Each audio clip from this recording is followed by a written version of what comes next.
we do our best with our kids. But I'm going to be honest with you.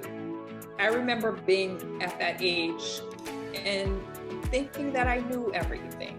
I always discuss the why. Because here's the thing, one of the things that they teach in our meeting framework is something called Gestalt. And so essentially what that means is that if we can share our experience or an experience of another kid or another person, or an experience of what you read in a book, or an experience of what you've learned through your own life, then perhaps that will be more impactful.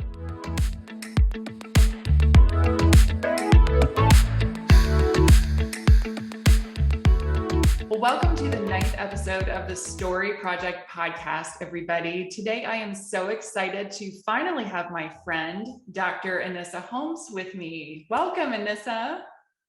Hi, Joanna. I am really excited. I have been watching what you've been doing with this podcast, and I'm so impressed by you and your heart and all that you're doing. But to take it a step further and to really dive deep into these interviews to really find out what goes on behind the scenes of people that have passion and that are helping in dentistry really says a lot about you. And so thank you for having me. Well, thank you for saying that. Also, Anissa has been just an encouraging voice in my life the past couple of years. Every time I'm with her, I leave and I tell Josh and other people, I'm like, I need to go for it more. I need to go after that idea. And so I'm constantly just encouraged when I'm around you, and I feel warmer inside. And so it's my honor to have you here today. And a fun fact, today is technically, I believe, International Women's Day. And so how awesome that I have I'm one of your biggest fans, but one of my favorite ladies is our guest today. So, well, let's dive in. I love always kind of talking, through how we met. And you and I first met at your very first Delivering Well conference, which it's 2018, right? Yes, Okay. 2018, yeah. I wanted to double check the year, but I thought that was the correct year. Josh and I were new to the dental conference space. We had never been to a dental conference before. So we walked in very green, but we were determined to build relationships with awesome people and get to know everybody. And our first stop was Jamaica to attend your summit.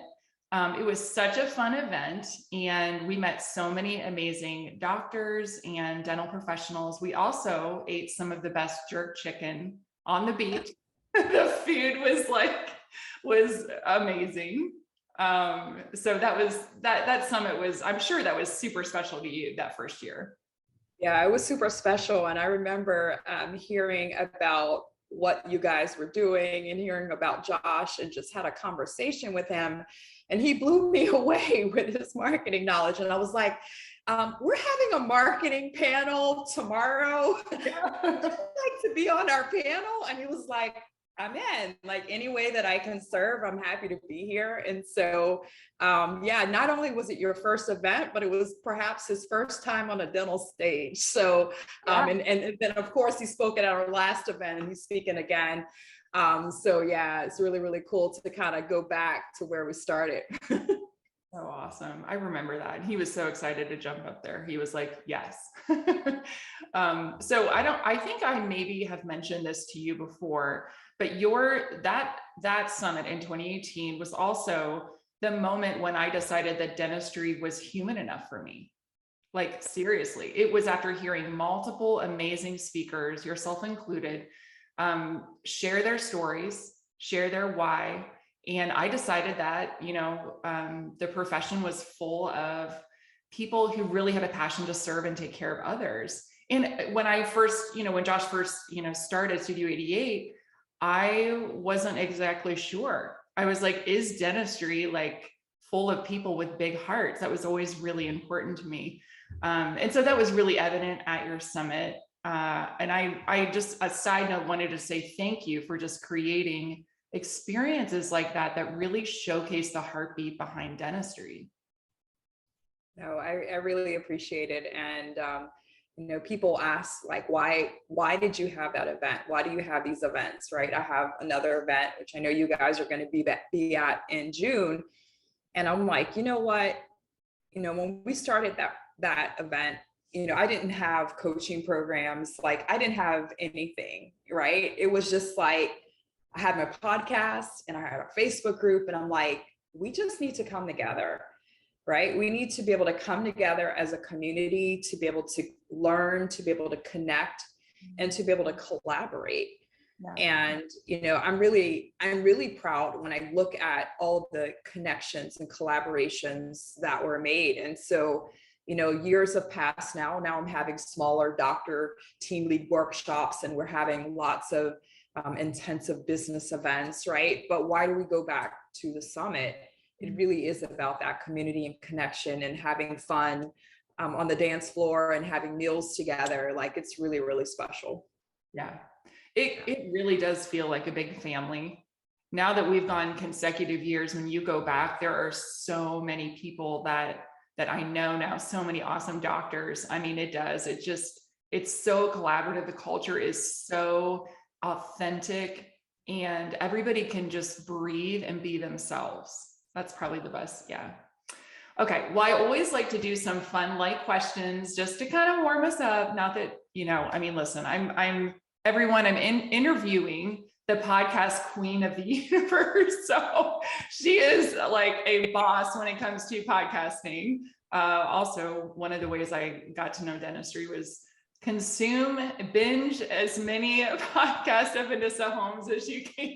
Just start from the beginning and then just play. And believe me, they weren't all very good at the beginning, and as I teach, getting out there and doing hard things, I think that's a big lesson. Like my first podcast, my office manager, Melissa, was like, Doc, it sounds like you're reading. I was like, I am probably reading. It's probably horrible. Yeah. But you know what? It's okay, right? Like we don't get beautiful apples just because we want them. We have to first plant the seed, right? And so like now I'm super comfortable on video and I'm comfortable speaking on stages. But when I first started, I was, a dentist. And my business coach said, you've done really great things in your business. You've created a lot of leverage. You have a lot of profitability. You have a thriving team. You're serving your patients hard. What's next? Mm-hmm. And I said, you know what?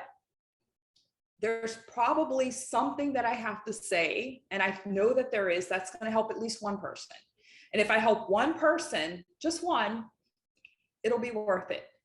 And so I'm going to get better and get better. And that's the process of success, not just with the podcast, but like in our practice, in our lives, right? Like we just have to start.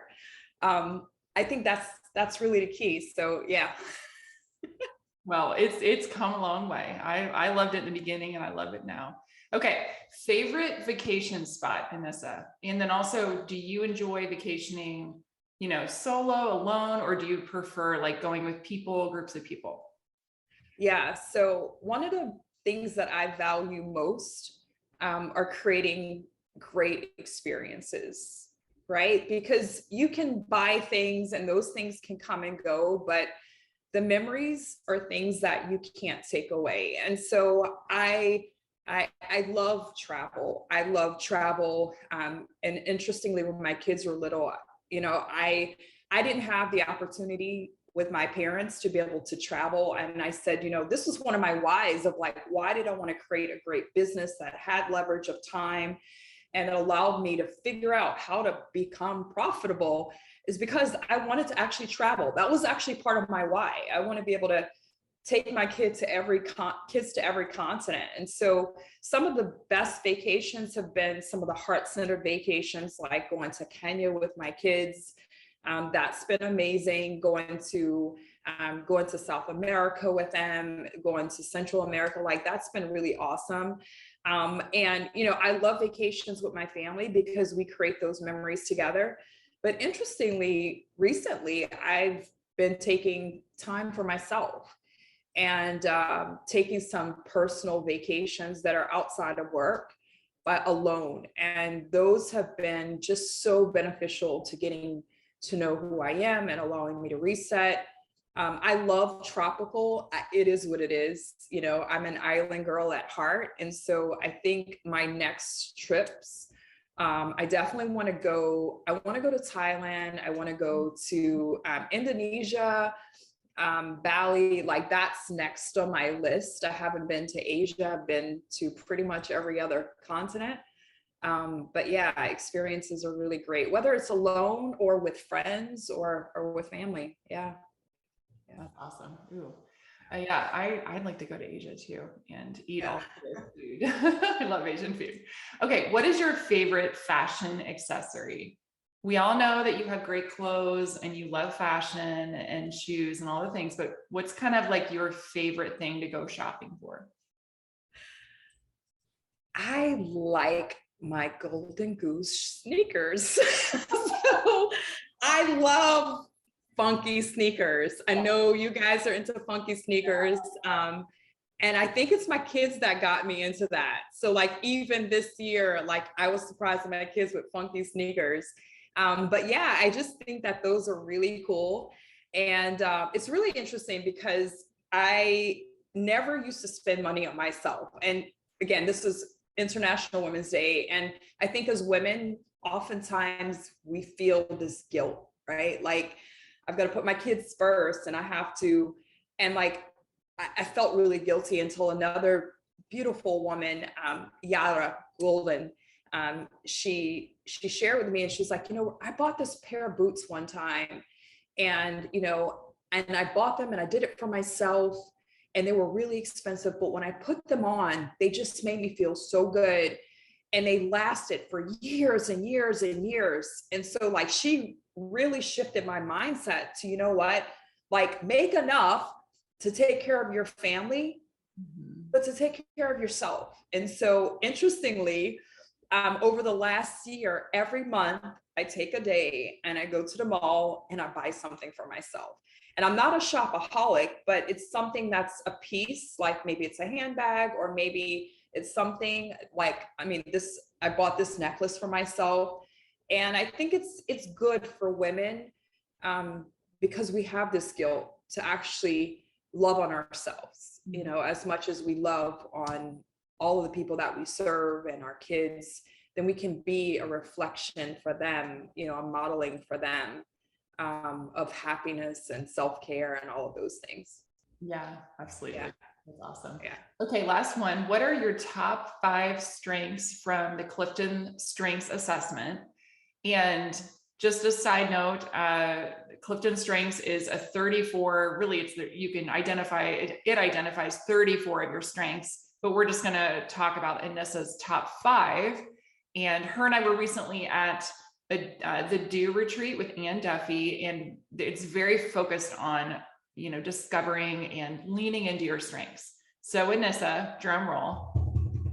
What are your so I told you, like, you told me we were going to discuss it. So I had to print it out because I totally was like, what were my in order? So number 1 is achiever. Okay. And of course, the achiever is somebody who has a big vision and they believe that they can do it, right? They just need to figure out how do I learn that? What book do I have to read? What mentor do I have to have, right? I'm definitely a really high achiever. That actually came from my dad, really telling me, it doesn't matter if you're a woman, it doesn't matter your age, it doesn't matter. If somebody else has done it, and there's somebody who's done it and has documented how to do it, you can just go learn what they did and do the thing, right? And so definitely number 1 is achiever. Number 2 is activator. So there are a lot of people who are visionaries to say, I want to do this thing, or one day I'm going to take this course, or one day I'm going to learn how to do this, right? Which is great, but without action, like every year it's I will, right? So number 2 is activator. I'm an alt and Kobe. I'm a 9 quick start. So I'm okay with failing. I actually love it, kind of, because the curiosity is, how can I fix that, right? Really interesting. Number 3 is strategic. I'm definitely super strategic. So when I coach in frameworks. So this is where we are, this is where we want to go. This is what's been proven to work. If you follow step 1 through 3, 1, 2, 3, 4, 5, you're going to get the result. Definitely very strategic about pretty much everything that I do. The events that I have, the speakers are chosen in a certain order to allow you to learn in a certain way and get certain things, different days that build upon itself. Definitely super strategic. I'm a learner. So I am always reading books. I have invested in perhaps more masterminds than anybody that I know. I went to 2 this month alone because I love to learn. And I love to say, I'm curious when I don't know something and I try to figure it out. And the next one is this ideation. So having these ideas and just continuously thinking about what new can I create that's never been created before? Like, how can I create a new problem or create a solution to problems that have never been created before? Yeah. And so definitely I love really strategizing and creating those ideas. Yeah. So all 5. So those do not surprise me. Those fit you so well. If anyone knows you, I mean, that's like spot on, Anissa Holmes. That's incredible. Yeah, all of those. Okay, awesome. Well, before we get into the dentistry side of your story, I would love to go back a little bit and tell us, you mentioned your dad earlier, but tell us a little bit about your family and then where you grew up. Yeah, so I grew up in New Orleans, and great place to grow up. Interestingly, as many of us have a very similar story, right? Like we grew up and my parents did the best that they could to give me a great education. In fact, my dad, he worked his 9 to 5 job, and he would work nights and weekends waiting tables and working private parties to pay for me to go to a really great school. It was actually an all-girls school. And he said, if that's where you want to go, my baby, if you do the work to get in, we're going to find a way to be able to afford for you to go there. Like, education is your key. And so, it's interesting because I really feel like that has been a huge advantage in my life. And I've learned so much from him that I teach every day, whether it's in our coaching programs, in our online training programs, or when I'm speaking at events, is this whole concept of changing I can't statements into how can I's. And he definitely instilled that in me. He instilled in me the belief that you take care of people. You take care of people and they'll take care of you. He worked at a Popeyes right out of college as a manager. It was the lowest producing Popeyes in the whole city of New Orleans. And he starts saying, the orders are wrong. The orders are wrong. You know what? We need accountability. Write your name on the receipt. And if the order's wrong, I'm taking it out of your paycheck. He said, but I see that people are also taking chicken. You're probably taking chicken at the end of the day, stealing, because you got kids to feed. You don't have to do that anymore, right? Like, take care of your family. It's all right. We're all family. And next thing you know, they're the highest producing Popeyes of all of New Orleans. And now he's training managers how to lead, right? And like, I remember him telling me that story. Like, there has to be accountability. Like, you take care of people, they're going to take care of you. And I've learned since that so many people did not grow up that way with somebody that believed in them and encouraged them.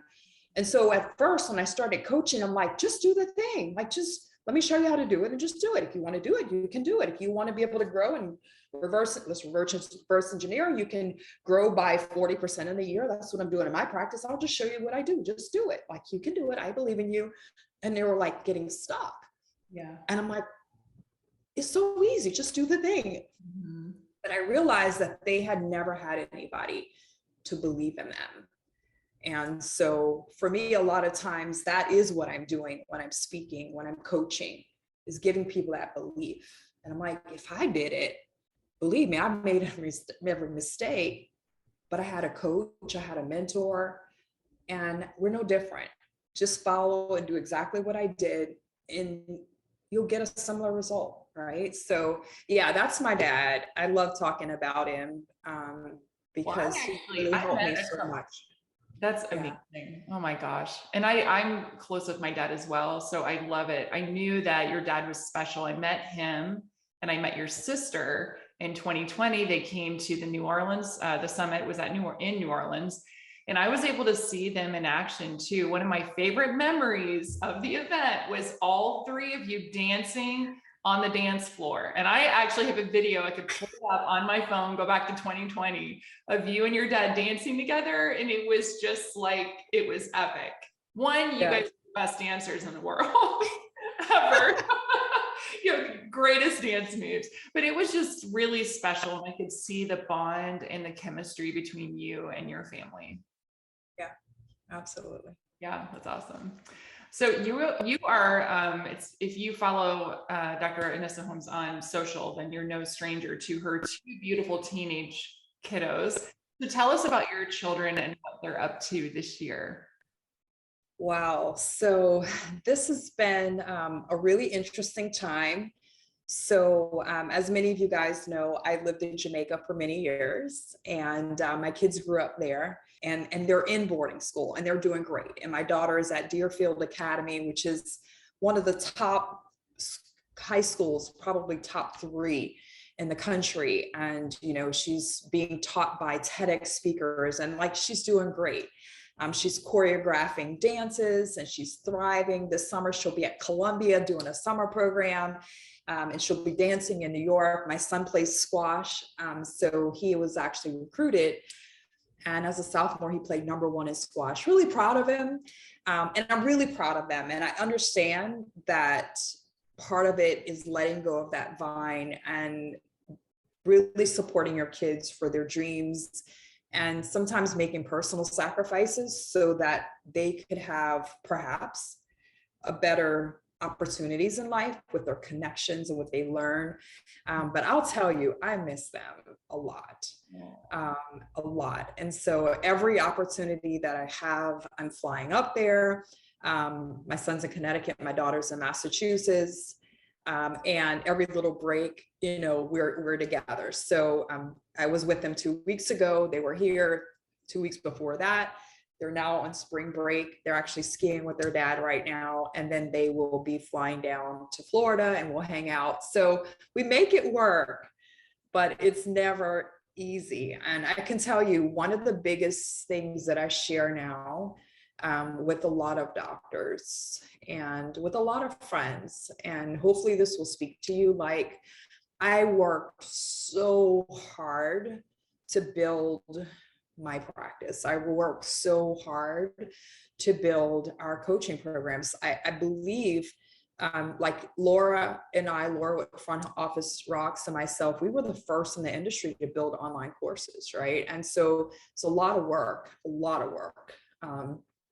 But, you know, one thing that I will say is that time goes really fast. And I know we hear that, like everybody hears that, but now that I'm in it, because I have now created leverage in both of my businesses and I've got time freedom, right? Like, even if I didn't have the coaching, my dental practice, I've created it where it's independent of me. I have an office manager that runs it. We've got 4 great associates. It's people, processes, and tools. There's accountability. We use frameworks. We're growing. There's a ton of money. It's debt free. There's patients continuing to grow come in because of how we built our culture, right? I've got plenty of time. I retired at 20 years clinically. I've got money's okay, you know, like money's good because we've done the work. But now I don't have my kids, right? So like the biggest thing I can share with anyone is that, like, as you're growing your business, that you make sure that you block those times for them, right? And get off your phone at 6 o'clock and put it down, because before you know, like, you'll have all of these things and that time will be lost. And so, like, it's all done for love. Like, why do we work so hard for our kids? But at the same time, like, the biggest gift that we can give them is presence, right? And so I really like to share that message a lot to women because again, I've got time, I got money, I'm good, right? But I totally miss them. And so definitely trying to continue to create those opportunities to travel and have experiences are really, really important. I love that so much. My kids are, so my son is 16, my daughter's turning 12 this month. And, you know, we're going to touch on kind of thriving and leading teenage kids a little bit, but I'm trying to savor every moment with them right now. And so what you're saying just speaks to me, because every day is a new day, but it goes fast. It goes really fast, you know? And in 2 years, my son will be gone, and like yours, and out of state, most likely out of college or whatever he's pursuing. And that's going to be tough, to not be able to like wake up and hug him like every morning, right? And to just have to make that adjustment. Yeah. So, well, they're two of the most beautiful kids. And I also have to say, as you were talking through everything they're involved in, you might have passed down the achiever strength to both of them. Yeah, they're definitely doing great things, and I'm proud of them. Like my daughter, she went up to school at Deerfield, and and she identifies as being a mixed student, right? So she's international. Her dad's from Jamaica, right? I'm American. So she has that international, but she's like, there's no mixed student alliance. And mixed can be anything. It could be, you're mixed and you're from, Eastern Europe, and you're from the Caribbean or whatever, right? And like her grandpa was from Ireland. And so she's actually started a mixed student alliance, and she's like a leader in a club that helps kids with mental health. And that's really important to her as well. And so just having her to step into leadership is really powerful. And yeah, I mean, that's all we want for our kids, is for them to just thrive. And so, yeah, hopefully seeing mom modeling is something that they will always remember. The work ethic, right? The work ethic and putting in the work and being willing to, and they know, like, I'm like, your schools are really expensive. And I said, and it's because, I'm willing to do the work because it's important to me. And I don't apologize. Like I speak on stage and I'm like, how many of you guys feel bad for wanting to make more money? Anybody ever feel bad for wanting to feel bad for verbalizing it?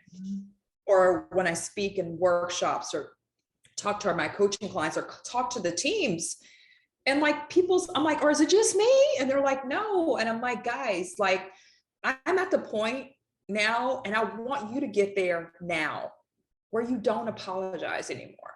Like I don't apologize that my kids are in great schools and they wanted to go there and I can say yes. I don't apologize that my aging parents, when they say, hey, Nis, I want to come and visit, I'm like, come, let me take care of the ticket for you. Like people bought their first homes through my dental practice, their first cars. I don't apologize. And so that's why for me, like building a business that is healthy is so important, because then now we can love on all of these people that we have in our lives without apologies. Yeah. Well, let's go back a little bit. Tell us, just kind of Cliff Notes version, how did you get into dentistry, and the story, a little bit about the story behind who inspired you? Because I'm not actually sure that I even know that. I don't think many people know that. So I believe I was about 8 years old or 10, or I can't even remember that age, but I remember going to the pediatrician with my dad, and this shows the entrepreneurial side of me. And all of a sudden the doctor sees me, the nurse sees me, not the doctor. And the doctor, my dad writes the check to the doctor. And I'm like, why are you writing the check to the doctor? The doctor didn't even see me. He was like, well, that's how it is, my baby. The doctor's the one who's the owner. He owns the business, right? And I'm like, well, I need to be the doctor, right? Like it was so crazy. I'm like, well, I need to be the doctor, right? And then I always had this thing about like, I'm going to be a doctor. I don't know. It's just great. Like my dad reminded me of that story, but it was always about like, within me was always about serving. Like when I was in high school, I was in a ton of service organizations. I did a ton of volunteer. I worked in nursing homes. I just wanted to serve. Like when I was in dental school, I was doing missions work in El Salvador. And so for me, even what I'm doing, like people ask me, why are you teaching? Why are you speaking? Why, like your my dental practice is actually allowing me to take care of my family. Why are you even doing this? Like, this is a lot of work and you're going to be scrutinized and, you know, all of these things that come with making a decision to elevate, to become a leader. Like, why are you doing all of this stuff? Right. And I'm like, because I'm called to serve. Right. I'm like, there's no limit on how many people out there that you can change their lives. And like, that's what drives me. Right. And so becoming a dentist was part of that. When I was at Alabama in college, I went to summer program in Alabama. Actually went to college in Hattiesburg, Mississippi, USM. But when I went to a summer program, that's when I learned about dentistry. And interestingly, after my second year of college, they were like, you know, you don't have to finish all 4 years. There's a few people that if you apply based on your grades, you could actually get in. And I was like, okay. And it was a lady who's a pediatric dentist now, Dr. Olga Sanchez Alvarez. And she was a resident. She's like, this is a great profession for women. At the phase of life that you want to work 7 days a week, you can. If you have no kids, you can work 2 days, you can teach, like it's so flexible. And she was so right. And so I winded up actually getting in to dental school. And I was in the first batch of interviewees because they knew me already. And I was accepted right away after my second year. So I finished my third year of college and then I went straight to dental school.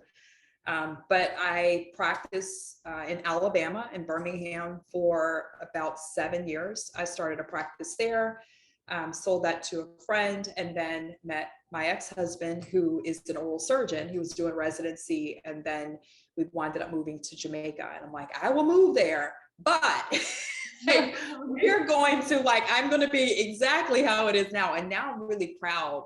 And people ask me like, are you keeping your practice or you're selling your practice there? And interestingly, it runs without me and there's plenty of money. Like it's doing great.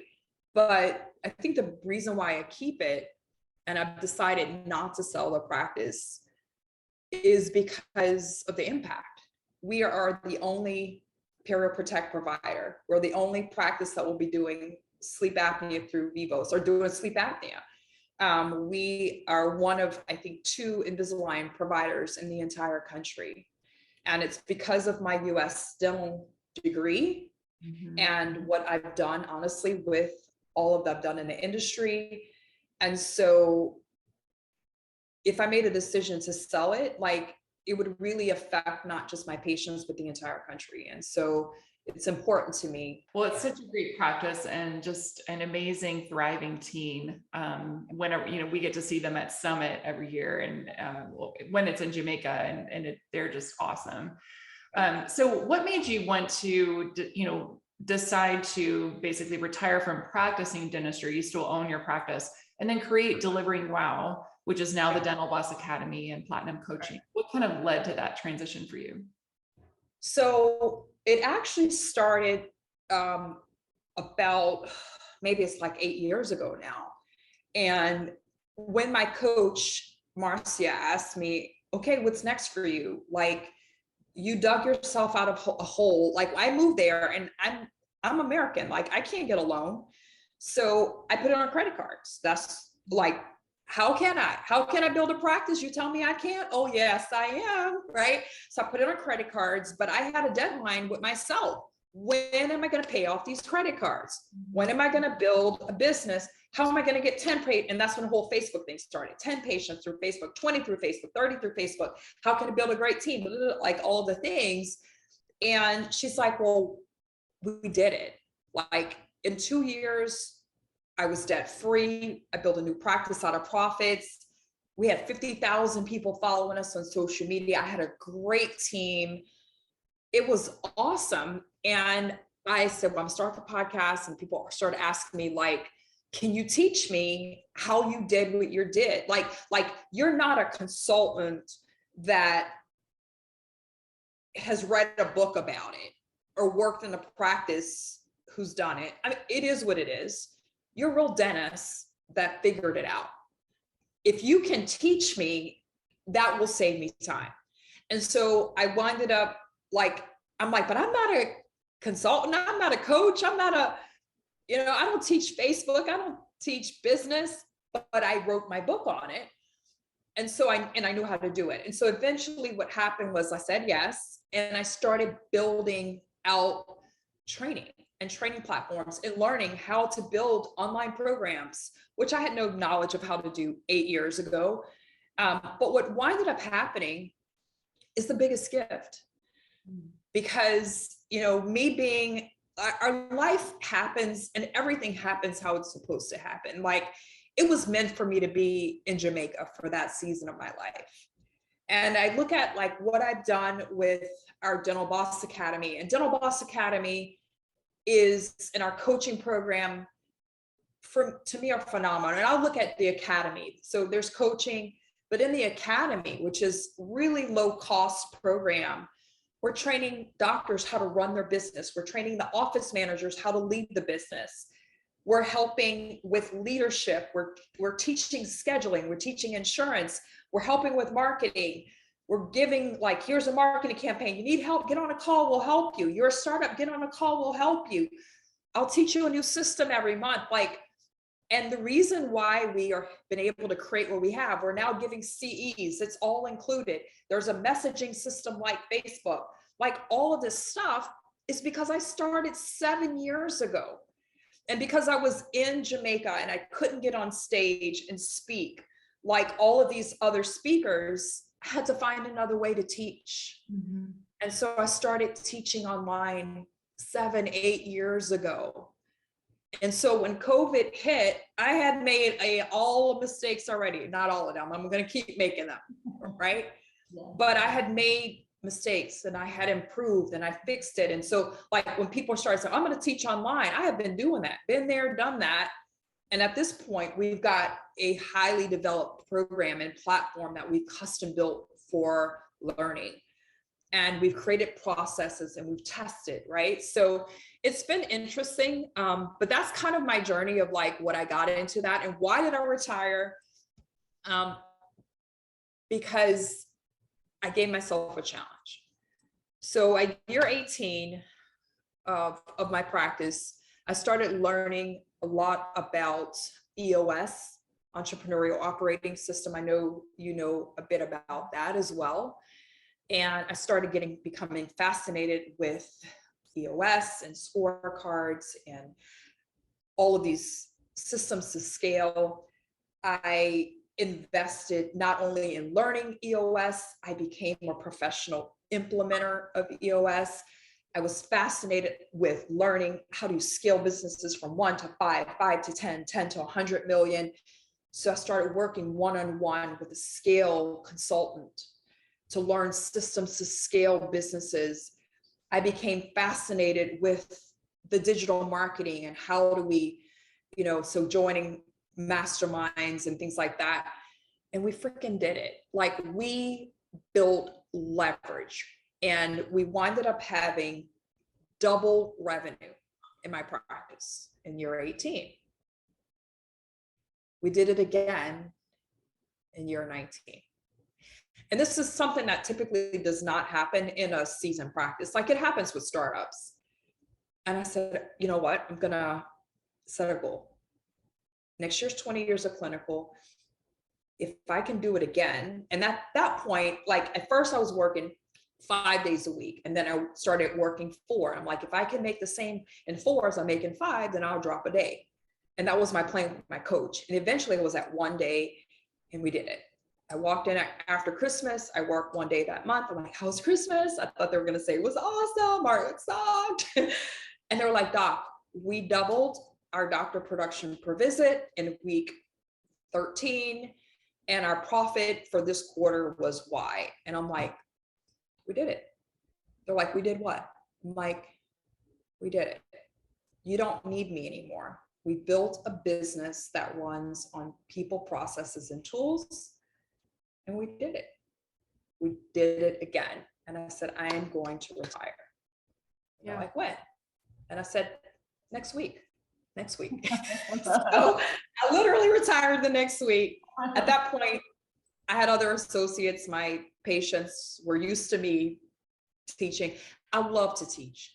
This is my phase of sharing my knowledge and helping other people so they don't make the same mistakes, or so that it can collapse timeframes. Yeah. Because I have invested probably over $1 million in learning business systems to scale, whether it's going to be persuasion, neurolinguistic programming, sales, whether it's going to be in high-level masterminds. Like, I became a student of one of the greatest marketers of all time, Russell Brunson, so much so he actually, I didn't even know it, but his Expert Secrets book, his newest version, I'm listening to it on audio, and he starts talking about a dentist who's really served her patients hard, and the type of marketing that we've done in our practice, heart-centered marketing, that's really low cost. And I'm in the book.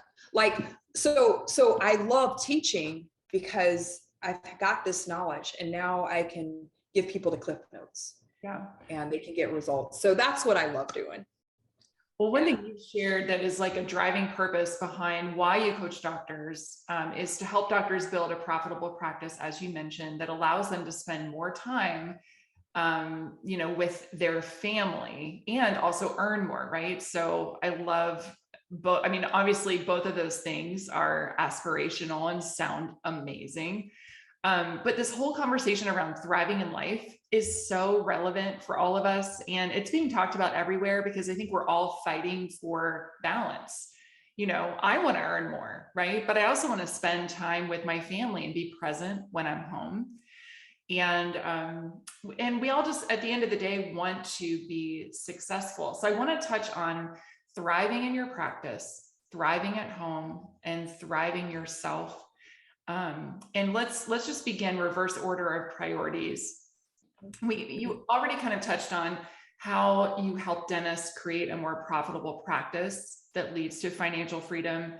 I know today recently you started up your podcast again, which is awesome. So you guys need to check that out. But if you don't understand profit margins, Anissa thoroughly talks about that in a very easy way to understand. And so what has been the biggest surprise or problem you've helped dentists identify in their practice? Like one that seems to be like a common. The importance of being able to make decisions in your business based on actual facts. Okay. And profit margins is something that I feel is very, very, very powerful. And what does that mean, right? Oftentimes when I speak, again, on stage, or I'm in workshops with doctors, I'm coaching a doctor, I'm doing webinars, a training, like the first question I'll ask is, how many of you guys know how much it costs to do a filling? Now, you would assume that we would know that, like it's the most basic procedure that we do, right? And I would say I've never had anybody say yes, unless they've heard me share this, right? Or at least in my experience, I know people know profit margins, but maybe they've just never been asked that question before, right? And so how it works with profit margins, and I'll say this, like I've become a big proponent of helping people know their numbers so they can make decisions. And it comes from when I'm in my coaching program. The first thing I want to do and this is why I was able to come out of my practice, is I want to reverse engineer your last 12 months. I want to know, where did your revenue come from? I want to know, how much did you collect? And I want to know what your expenses were to see what you really made, right? And I told the story of like, I'm 7 years old and I wanted a Rainbow Bright doll. I'm entrepreneurial. Mom, can we do a lemonade stand? Mom's like, yeah. I'm like, awesome, right? And so the next day I'm like knocking on doors and all of the neighbors come and I sell out and I'm excited. I'm going to get my doll, you know? And my mom says, Anissa, like, you did awesome. Like, you had a great idea for a business. All of the lemonade sold out, great product, great marketing. People showed up, but you didn't make $17 today. Today you made $2.50 because the cups and the sugar and the ice and the napkins, right? That's what it costs to make the $2.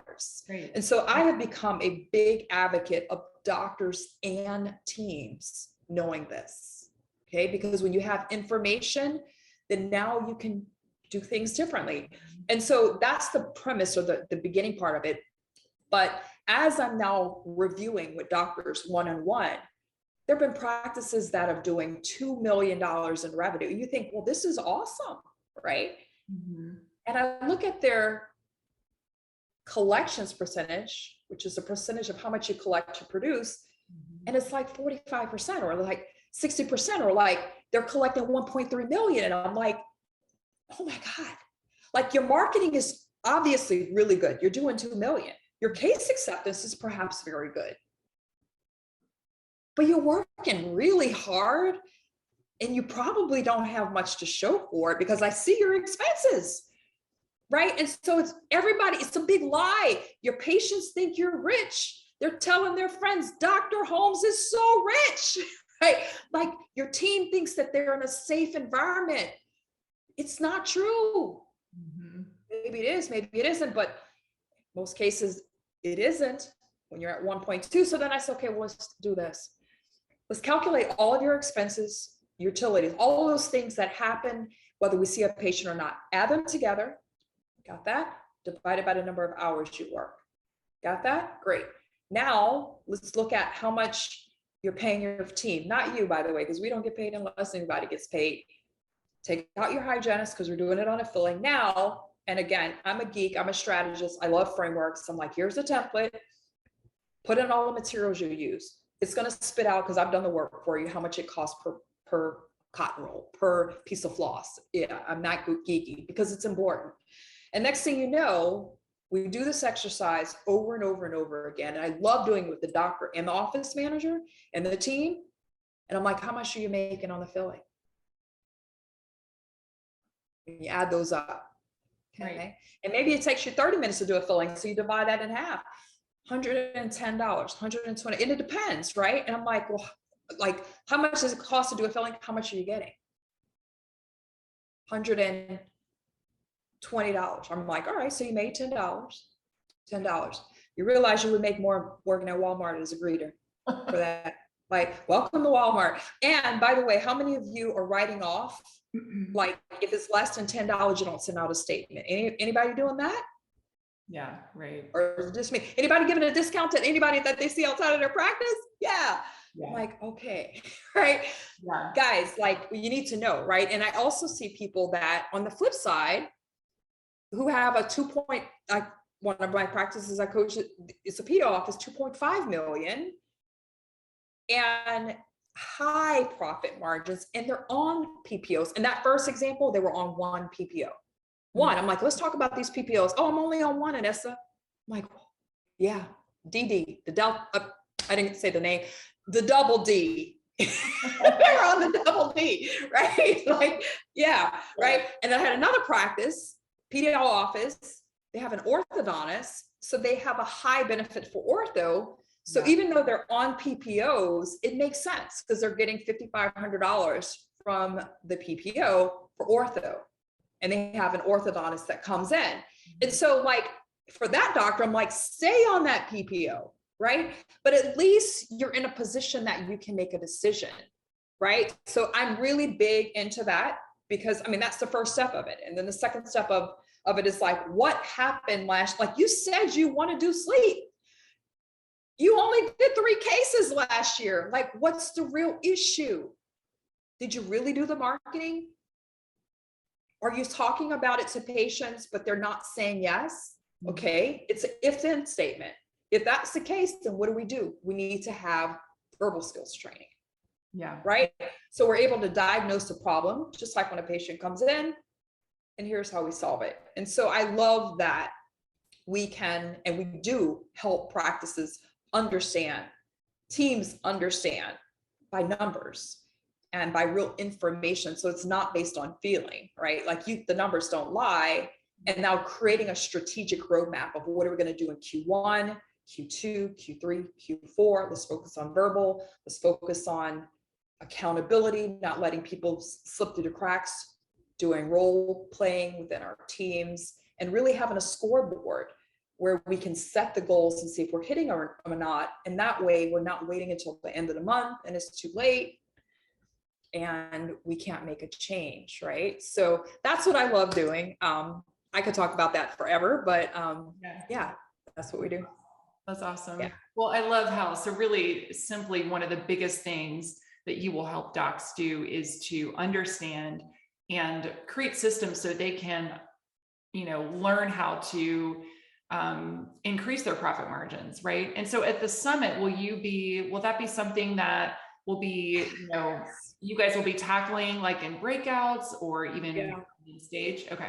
So I am actually teaching, I'm doing a doctor team lead mastermind on the VIP day. And I'm really excited about this because I love teaching this. I love looking at having the doctors and office managers evaluate their teams. Do they have the right people? What's the real issues in your business? How do you delegate? Like, if you want to spend more time with your family, learn how to do an exercise and go through it. What are things you love to do and you're really good at? Mm-hmm. Everything else, you don't do it. You build time for yourself by building leverage. And for me, the biggest thing that's happened in my practice of why are we thriving? Why are the practices that I'm working with thriving? That in Q3, they've got a rainy day fund, they've got $100,000 to put into a piece of equipment, is because I teach them, I'm like, guys, you don't do anything in your practice. You let your team do it. You empower them. You let them know, I've hired you because you are the best. You are the director of sterilization. You are the director of scheduling. Come and tell me what you want. And then you invest in them in training. Like, it's not that I have a program that I want people to be like, this is what I did in my own practice. Mm-hmm. Like, my team has been through my program where we've got Katrina Sanders teaching the hygienists, and I'm teaching systems to scale. And we've got a coach teaching insurance, right? And we have Sandy Pardue teaching scheduling. And we've got Shireen teaching case acceptance and doing case acceptance workshops where it's like yesterday, she's like, I'm going to be on a call tomorrow. Let everybody know if somebody's struggling with any case and they want coaching for whatever their issue is, have them come 15 minutes before the call and I'm going to help their team through that. That's what we do. Like, invest in your team, empower them, let them know that they can do it, and let them do it. And that's when you have time to spend with your family, right? Yeah. Building that leverage. That's amazing. Okay. So thriving in your practice, understanding profit margins, be there at Summit in June, and be there for the VIP day, because it sounds like you're going to learn a lot more about that. So you said something as you segue to thriving at home and, raising teenagers. You said something that caught my attention. Do you talk with your kids about what do we love doing and then throw everything else out? Because I've never done that with my kids, and I think that would actually be really effective. You know what? We do our best with our kids, but I'm going to be honest with you. I remember being at that age and thinking that I knew everything. Oh, yeah. Maybe I'm at my age now thinking I know everything, right? So, it's these things that I want to just say, just do the thing, like just, you Yeah. know, and sometimes you say it and they listen, and sometimes, you know, you say it and they don't listen, and then they come back because they really were listening, right? And so definitely, like my daughter, she's in so many clubs, and all of a sudden now she's waking up late for class, right? And I'm like, Hannah, what's most important, right? And you need to focus on that. So yeah, I think a lot of times we talk, but I don't know if they're listening. They're listening. Yeah, that was one of my questions for you, because I, have a preteen and then a teenager as well. Do you find that it's most effective to lead by example with your kids, or also discuss the why, or is it a mixture of both? What have you found? Oh, I always discuss the why. Like, because here's the thing, like, and I've learned this through, I don't know if you've heard of EO, Entrepreneur Organization. So I'm also a member of EO. And so it brings together entrepreneurs globally, and then you have local chapters and you have all sorts of events. But one of the things that they teach in our meeting framework is something called Gestalt. And so essentially what that means is that nobody wants to be told what to do, right? Yeah. Nobody wants to be told what to do. So when you go to someone, you're like, this is what you should do. You should do this and this and this, right? What they teach and how we learn is, instead, it's better to do an experience share. So I am not trying to tell you what to do. You decide what you want to do. Let me share my experience of what I did and why it gave this outcome. Yeah. And interestingly, like when I started even coaching practices, I'm like, same thing. I'm like, you choose what you want to do. Let me share what I did and what was the result and the 1, 2, 3 steps I took. And so you can decide if that works for you and if it makes sense. And then they'll say, because people don't like to be told what to do.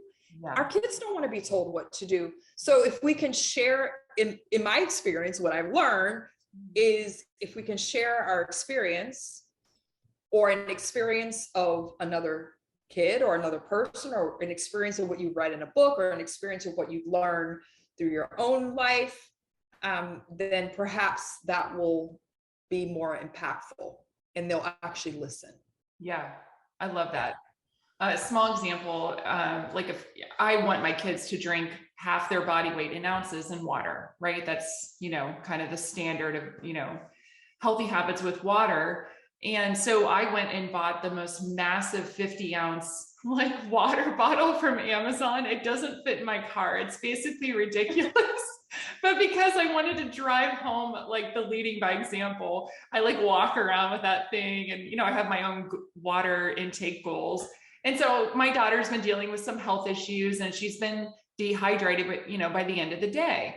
And so I started tracking how much water she is or is not drinking. And so I show her, I walk around with my crazy, massive, water bottle, but I also explain the why, right? Like our bodies are made up of 60% of water. And so we need to replenish our bodies, or you will start having dark circles under here and feeling fatigue and feeling, basically sick.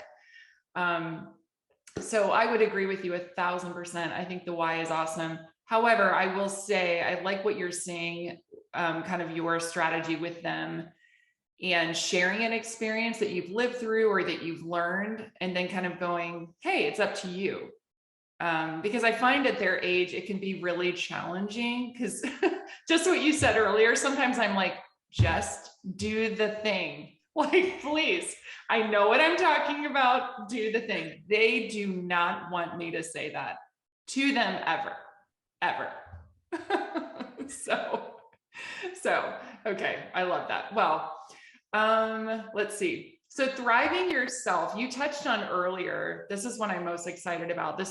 We're going to, hit on this now, but actually it's the most important, I believe, out of all three: thriving at business, thriving, at home with your family. But if we don't take care of ourselves, how are we going to thrive in any other aspect of our lives with all of the other, roles that we play, hats that we wear. And so you touched on earlier that you went on a kind of a solo yoga get away from everything retreat last year. And tell us a little bit about that, and why you devoted time to get away from everything. Yeah, so I definitely was feeling like there were a lot of things happening in my life, right? With all of the changes. And I was like, you know what? I just need a reset. And interestingly, I feel like most people probably just need a reset, because when we've got all the stress of everything that's coming to us with the kids, with the work, with everything, sometimes it's crazy. I was having lunch on Sunday, and I went to an art festival in Las Olas in Fort Lauderdale, and there was this place, Rocco's Tacos, and I'm standing here, and I'm standing behind to wait to ask for a table, and the lady standing next to me goes, "Oh, I'm not in line. You can go ahead." So I said, "Sure," So I walk ahead, and the lady next to me was like, "Didn't you see I'm in line?" And I'm like, "Oh my God!" And she had a baby that was in her carrier, and she was really laying it into me, right? And first of all, I'm thinking if I knew you were in line, do you think I would get in line in front of you, especially with a baby? But what I learned actually in that retreat, which is really powerful, is that the way people are acting has nothing to do with you.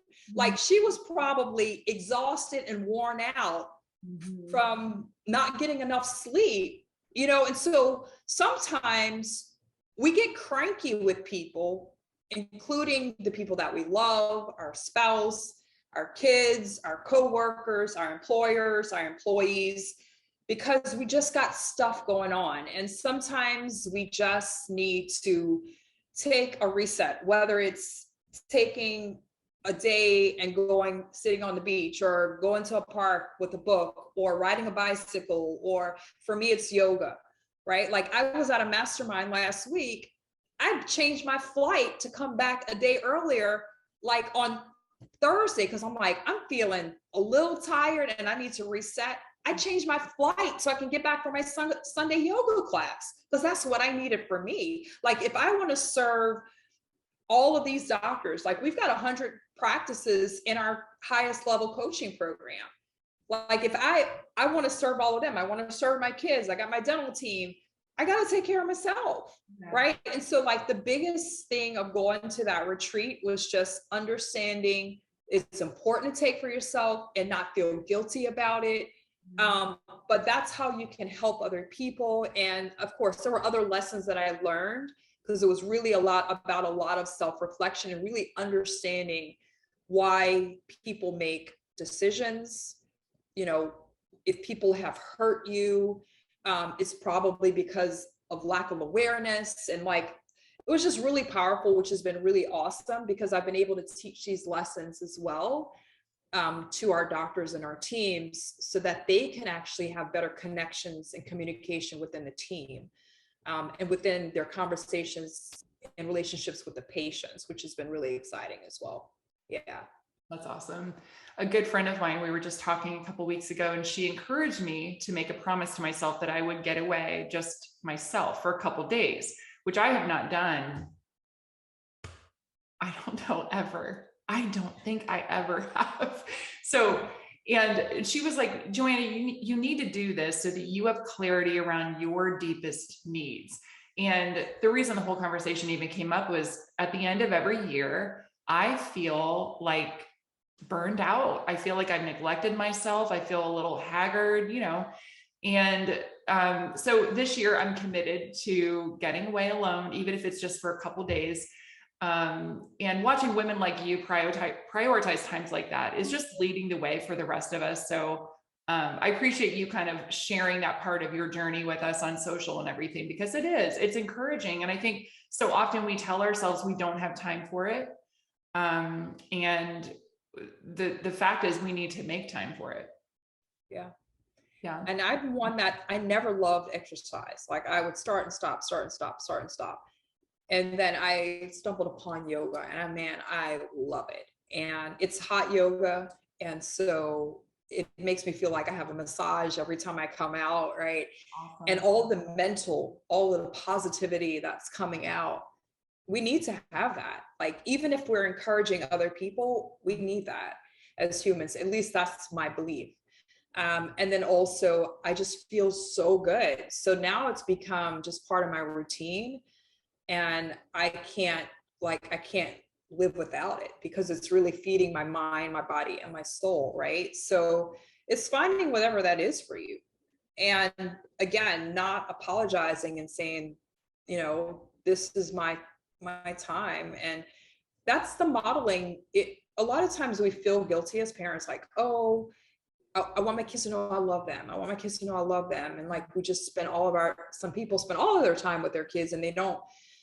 And I'm like, well, what about the modeling to our kids about like us being healthy and taking care of ourselves? Like, what about that lesson for our kids? Yeah.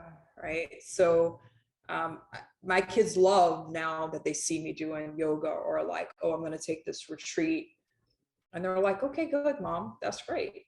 Like, so I think it's a good thing. And so again, no apologies, right? Yeah. Yeah. Oh, that's so awesome. Well, bottom line, I think you've said it, I've said it. If we don't understand our deepest needs as women and humans, we will never truly thrive in all of the spaces where we're supposed to be. And Dr. Anissa Holmes, I think we're wrapping up here. I can't believe it's already been a little over an hour. If I was ever going to go over an hour with somebody, it would be with you. So we're not cutting any of this out. It's been such a fun conversation. I feel like I could talk to you forever. So thank you so much for being on this episode of the Story Project podcast. And if people want to follow you and stay in touch, you are one of the most active humans on social media. And where should they do that? Where can they find you? Right. So the best place is, if you're a dentist, join us in our Dental Boss Entrepreneur Facebook group. We're connecting, we're collaborating. I love that community. If you want to learn more about growing your practice, listen to our podcast, our Delivering Well podcast. And if you want to learn about our programs, you can head to dranissaholmes.com. Awesome. Very cool. Well, thank you again, Anissa, for just helping us, all of us women, celebrate International Women's Day today. That was just a super fun coincidence. I was like, oh, that's perfect. So you and I both love empowering women. And so, yes. And I just want to say just a big thank you to all of the people that listen to this podcast. I know that it's newer, but my heart is all in. And I just encourage everyone listening, let's be fearless together this week, and we'll see you next time.